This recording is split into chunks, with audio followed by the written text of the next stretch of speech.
한 주간 지역 정치권 소식 전하는 주간 정치입니다. 22대 총선을 9개월에 앞두고 국회의원 정족수 감축 논의가 다시 뜨거워지고 있습니다. 국민의힘 김기현 대표가 지난 20일 국회 교섭단체 대표연설에서 국회의원 정족수를 30% 줄이자고 제안한 이후부터인데요. 김 대표는 국회의원 수가 많다, 적다라는 갑론을박이 있지만 정답은 민심에 있다며 이같이 제안했습니다. 의원 300명인데요. 10% 줄여도 국회 잘 돌아갑니다. 아무 문제 없습니다.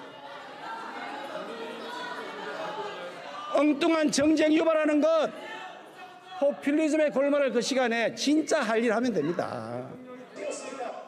김 대표의 제안 이후 국민의힘 의원들도 가세해 의원 정족수 감축 필요성을 주장하고 나섰습니다. 이철규 사무총장은 의원 정족수 감축은 국민들의 뜻이라고 했고, 김병민 최고위원은 최고위원들이 동의한 내용이라고 거들었습니다.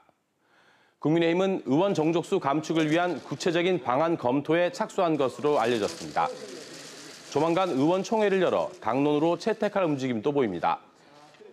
국민의힘은 이처럼 지도부 주도로 일사불란하게 움직이며 의원 정족수 감축 논의에 불을 지피고 있는데요. 야당들은 반대하고 있습니다. 더불어민주당 송갑석 최고위원은 집권 여당의 대표가 일부 여론에 기대 정치 불신을 조장하고 정쟁으로 몰고 가고 있다며 비판했고, 정의당 배진교 원내대표도 국민이 바라는 정치개혁은 특권과 무능의 축소라며 권력은 소수가 독점할수록 강해진다고 반대했습니다.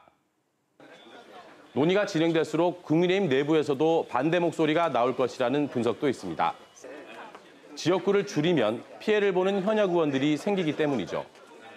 지역구를 줄인다면 대구와 경북은 정개특위 분석 결과 인구수 대비 적정 의석수로 나타나 큰 영향은 없어 보이지만 서울과 부산, 광주, 울산 등은 줄어들 가능성이 높습니다.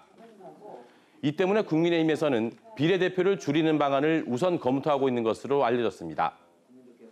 하지만 이는 비례대표를 늘리자는 국회 정개특위의 선거제도 개편 논의 결과와 상충되죠. 더구나 국회의원 정족수 감축은 여야 합의가 필요한 사안이라서 쉽지는 않아 보입니다. 더불어민주당은 총선을 앞두고 지역 민심 탐방에 나섰습니다. 전국을 돌며 이기는 민주당 어게인 행사를 열고 있는데요. 대구 경북 지역 행사가 지난 23일 대구 엑스코에서 열렸습니다. 행사는 남북 문제와 국제 정세에 대한 정세현 전 통일부 장관의 특강으로 시작됐습니다. 이어서 정봉주 더불어민주당 교육연수원장이 진행한 토론회에는 강민구 대구시당 위원장과 임미애 경북도당위원장, 이경 중앙당 상근 부대변인이 패널로 나와 내년 총선 승리 전략에 대해 논의했습니다. 일본의 후쿠시마 오염수 방류로 예상되는 경북 지역 어민 피해와 경주 월성원전 인근 주민 피해 대책 등 지역 현안에 대한 의견도 나눴습니다. 토론회에는 대구 경북 지역 당원 등 100여 명이 참석했는데요. 더불어민주당이 대구 경북에 너무 무관심하다는 당원들의 질책이 나왔습니다. 사실 대구 경북은 더불어민주당에는 사지나 다름없는 곳입니다.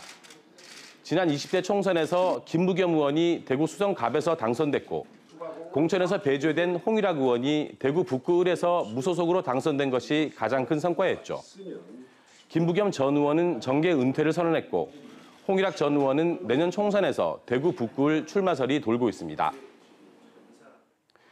지난달 더불어민주당이 대구에서 최고위원회의를 열어 내년 총선에서 대구 경북을 전폭 지원하겠다고 약속했는데요.